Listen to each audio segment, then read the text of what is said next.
My ex-husband and his family, who used to be nice, turned out to be different than I thought. It all started when they learned I inherited money from my ancestors. Dealing with their changed behavior was tough, even though I knew that money could change people. This eventually led to our divorce, and now I have no connection with my in-laws. Apparently, their household is still chaotic. A few years ago, my aunt, who worked hard and invested wisely, passed away. Although I didn't pay much attention to her wealth initially, my mother once mentioned that my aunt had substantial assets. Despite her financial stability, my aunt was frugal. She cooked her own meals, shopped at regular supermarkets, and preferred quality over quantity when it came to clothing. I always admired and loved her values. Back in her time, it was common for men to work outside, while women took care of the home. Despite earning more than many men, my aunt faced criticism for breaking this norm. She was unmarried, without children, and lived life on her own terms. People saw her as different, but she didn't let it bother her. In fact, she had an attitude of let them say what they want and remained confident. One day, while we were casually sipping tea on the sofa, she surprised me by saying, "If something happens to me, I want you to inherit my estate." Startled by her sudden statement, I asked her to explain. She said, "I'm not married, and I don't have children. So who else should inherit my assets but someone who has faced belittlement and judgment from those around me? I don't want them getting my money. I still need to prepare the inheritance documents, but I want to clearly state that you are the heir," she said with a smile, but in a serious tone. When she shared this with me, I didn't question it and simply agreed. I thought, if that's what my aunt wanted, she had the right to decide. At that time, she was only in her 40s, and the actual day of inheritance seemed so distant, probably 30 or 40 years away. Being still in high school, I had little understanding of inheritance or estates. Honestly, I considered her statement as a joke. Years passed. I got married, had children, and got caught up in the business of life. It was during this time that my mother informed me about my aunt's declining health. Panicking, I rushed to the hospital where she was supposed to be admitted. On reaching there, my seemingly energetic aunt greeted me, dismissing the notion that she wasn't feeling well. She assured me it was just a routine checkup and that I shouldn't worry. Reassured by her usual smile, I thought everything was fine. However, unbeknownst to me, her health was deteriorating, and her frequent hospitalizations indicated the severity of her condition. Each time she was admitted, I'd bring my children along to visit. With each passing day, I noticed her cheeks hollowing, her arms and neck becoming thin, and her overall strength visibly diminishing. Despite her frailty, she always greeted me with a smile, portraying immense strength. It was the same smile I had known since childhood. I held on to hope for her recovery, but sadly, she eventually passed away. The funeral was an intimate gathering of close family, and I couldn't help but feel regret. I wished I had visited more frequently or adjusted our schedules to create more shared memories. I knew, though, that regretting it afterward was futile. My children, who adored my aunt, also felt the sense of loss. Witnessing their sorrow and regret for not spending more time with her added to my own pain. In the midst of grieving, I received an A4-sized brown envelope at my doorstep. Glancing at the sender, I saw it was from a lawyer's office. Confused, I wondered why they would send me something when I had no memory of involving a lawyer. I hadn't been aware of any legal matters or crimes. I cautiously opened the envelope and examined its contents. It contained details related to my aunt's inheritance, making me realize that her statement from long ago wasn't a joke, and I needed to verify the information. I reached out to the lawyer's office, and during the conversation, I discovered that my aunt and the lawyer were old friends who had maintained contact. The lawyer had been entrusted with handling matters regarding her estate and inheritance after her passing. When the lawyer revealed the total amount of my aunt's estate, I was taken aback. I had anticipated a few million at most, but it exceeded 200 million. Confused by this substantial sum, I contacted my mother. After discussing with the lawyer, she shared surprising news, saying, It seems you yourself agreed to be your sister's heir. She asked me about it after your high school graduation, and I told her that it was acceptable if that's what you both decided. Her response caught me off guard, but my mother remained optimistic. Despite my unease about managing such a large amount of money, my mother suggested, "Your sister went through the trouble of leaving the documents for you, so why not accept it gratefully?" She casually added, "She left all the documents for you, so you should take them gratefully." When I questioned if she didn't want to inherit the property, she explained, "Inheritances can often lead to family disputes. A long time ago, one of my grandmother's brothers passed away without a will, causing daily fights among the siblings and their children over the inheritance. Your sister, however, left a document stating that you would inherit the estate, so it wouldn't be right for me to claim it. Just be cautious with your in-laws and husband." She shared a cautionary tale, remembering the past. Despite my assurance that my husband wouldn't be concerned, little did I know that this would later become a reality. A few days later, my ex-husband, displaying some unease, inquired, "Is that document from the lawyer about the estate?" Although I was puzzled about how he knew, I saw no reason to conceal it. Upon my honest admission, his eyes lit up, and he probed about the inherited amount. A sense of foreboding crept over me. Attempting to divert his interest, I casually mentioned it was around $7 million, but his smug expression hinted he sensed a different figure. Despite my attempts to dismiss his suspicions, he persistently urged a more thorough check. Initially brushing him off nonchalantly, I eventually grew annoyed, stating firmly, "I've already told you it's $7 million. Why you keep asking?" His vague response, "I just have a feeling there might be more," left me frustrated, and I insisted that we put an end to the discussion. Strangely, from the next day onward, his demeanor changed, and he began ignoring me. Experiencing this unfamiliar treatment surprised me. Driven by pride, neither of us initiated conversation, and 2 months passed in silence. During this period, my former in-laws, usually considerate in notifying us before visiting, abruptly appeared at our home. Their unannounced arrival sparked concern, making me wonder if something serious had occurred.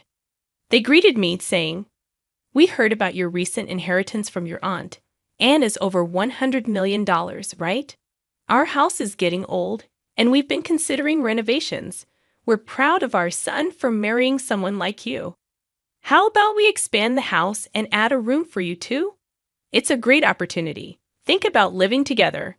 My ex-father-in-law shared this proposal while my ex-mother-in-law nodded with a smile. I was taken aback, not only because my ex-husband knew the exact inheritance amount, but also at the audacity of my in-laws suggesting the use of that money for their home improvements. Despite my shock, they enthusiastically discussed plans, including an island kitchen and making the house more accessible. Unable to tolerate it any longer, I intervened, saying, "Please don't make decisions without consulting me." They even mentioned having already obtained a cost estimate, clearly counting on my inheritance, and seemed oblivious to any wrongdoing. Overwhelmed, I had many things I wanted to express, but wanting to avoid emotional confrontation, I simply asked them to leave for the day. Later that evening, I confronted my husband upon his return from work. Initially evasive, he eventually admitted to snooping into my bank book. The inheritance details were typically stored deep inside my dresser, indicating he thoroughly searched the room. His level of obsession disappointed me. I recounted the day's events with his parents, expressing my frustration. Unexpectedly, he argued, "We're a couple, so the money you inherit becomes joint property. The inheritance is also mine, and using it for my parents' house renovation is only natural. You're in the wrong for hiding the actual amount." Despite my ex-husband persistently defending his parents' actions, insisting I was at fault, it was clear that their behavior was unacceptable. Adding to the shock, he casually revealed in the conversation that he had quit his job. Confused, I questioned, "Hold on, what do you mean by that? If we're so well off, can't I live without working? With financial comfort, why endure a stressful job? It's a waste of time. If we live off your money, we can have a stress-free and peaceful life enjoying our time. Renovating my parents' house would even boost your status as the son's wife.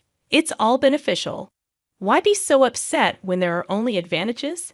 He expressed this with a frustrated look, leaving me feeling hopeless. While I expressed my willingness for the renovation, I clarified that I wasn't planning to fund it. This infuriated my ex-husband once again. The plans are already in motion. I remained indifferent, ignoring his continued ranting. The next day, he returned with his parents, complaining that the situation had changed. I retorted, "Changed? You made decisions without consulting me in the first place. Even if I had agreed, why would I fund it? This money isn't for renovating your parents' house, nor is it for supporting a son who quit his job without discussion. After all our kindness, and you, being wealthy yet so miserly, have some nerve." Disillusioned, I realized their true nature and informed them I had nothing more to discuss, asking them to leave. Upon hearing my straightforward reply, "I mean exactly what I said," my ex-husband began to panic. Inquiring if I was suggesting a divorce, I calmly informed him that we would discuss it with a lawyer and then ushered them away. Later, I packed my belongings and sought refuge in a business hotel.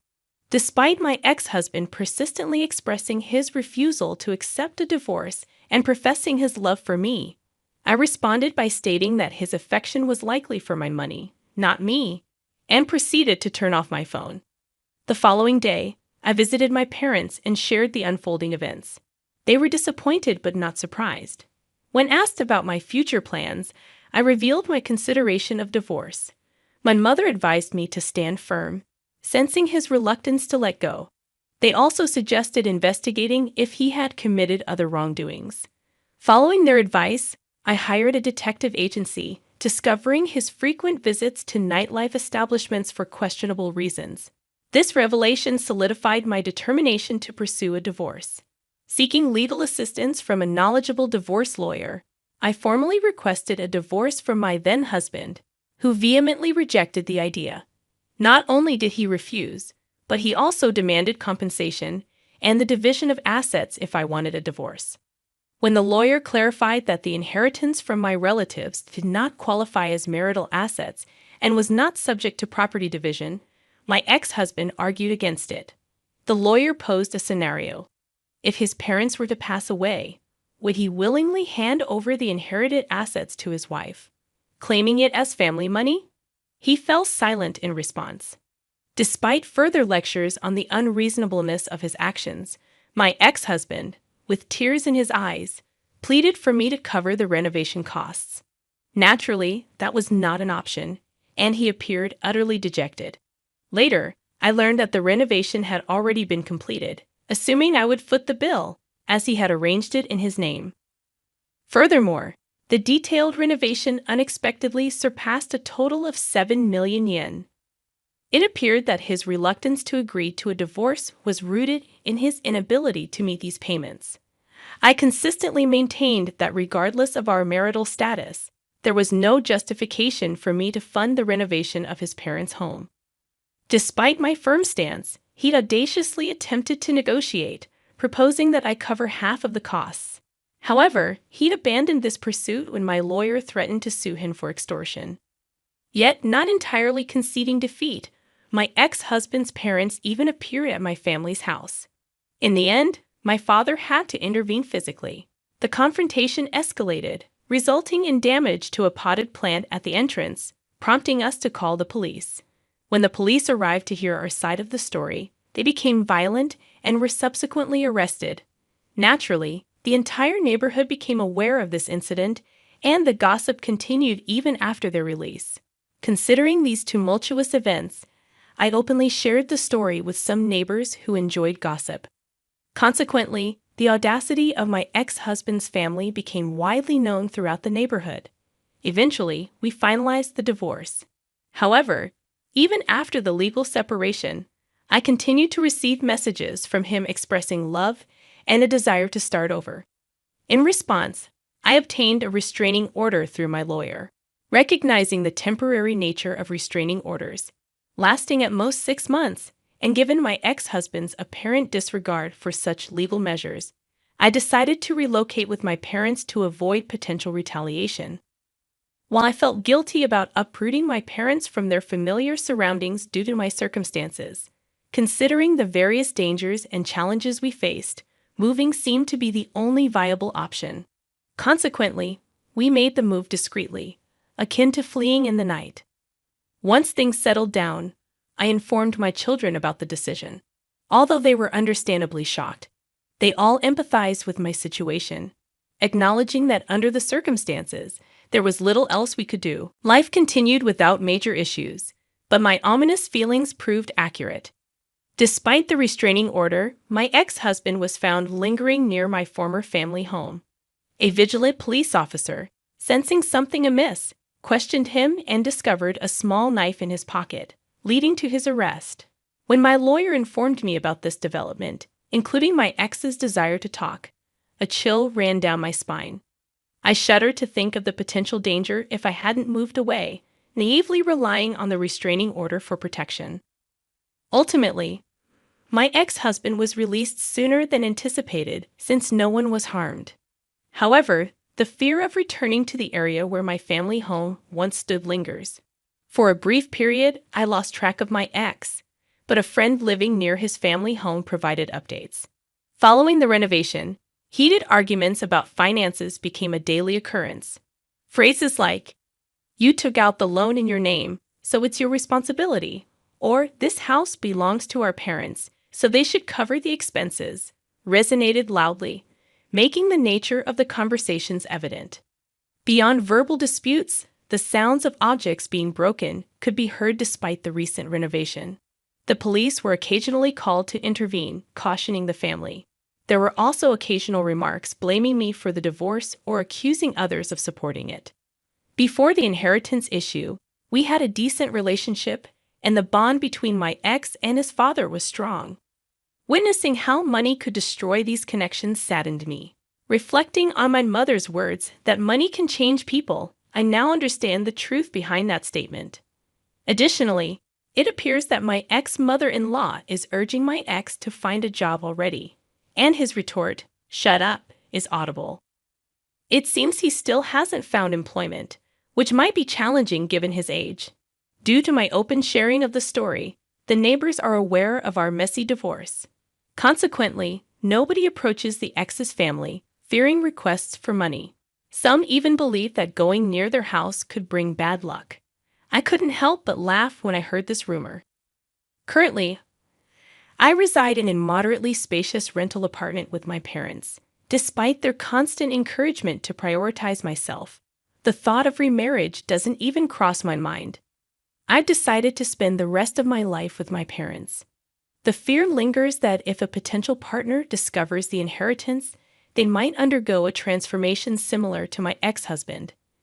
Additionally, since I never had many hobbies or extravagant spending habits, I plan to maintain my usual lifestyle. I envision utilizing this inheritance for the well-being of my parents and myself in the future, especially if there's a need for special care in our old age or to celebrate significant milestones like my children's weddings or the arrival of grandchildren. Honestly, it's a substantial amount that won't deplete with casual spending. This money is a precious legacy from my admired aunt, and I intend to handle it with the same care she did. Lately, while working part-time, I've delved into learning about investments and financial management. It's proven to be a challenging endeavor, deepening my respect for my aunt, who skillfully managed it for many years. Although we lead content lives, occasional updates reach me about the challenging situation my ex-husband and his family are facing. However, since we are divorced, they are now strangers. Regardless of their struggles, I hope they navigate through them without involving others.